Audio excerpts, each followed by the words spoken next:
Ngayon, sasagutin natin ang tanong na paano mag-apply sa Macau.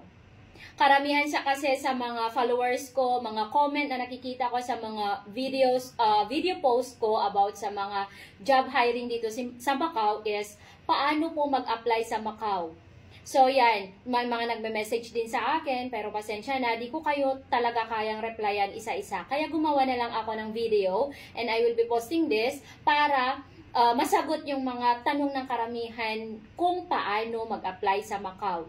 So ang sagot ko is based sa experience ko, based rin sa experience sa mga kakilala ko na nandito na at mga nakilala ko na nag-work na dito sa Macau.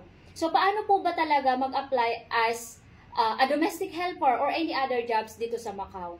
So ang sagot ko po dyan is karamihan kasi or ang ginagawa nila or ginawa namin is nag-tour po kami dito sa Macau. So pupunta ka dito sa Macau as a tourist. Then, pagpunta mo dito, mabibigyan ka kasi ng almost or 3 months, sabihin na lang natin, 3 months na visa.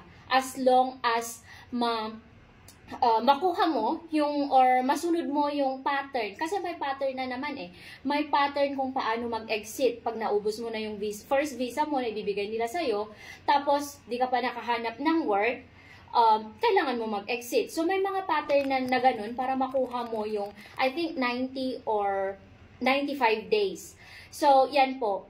Magtotour po kayo dito sa Macau and then dito po kayo maghahanap ng work. Dito po kayo magja-jobhan. So, yan lang po muna for today's video. Mas marami pang info ang bibigay ko sa inyo. Basta mag-follow lang kayo sa akin. Bye-bye!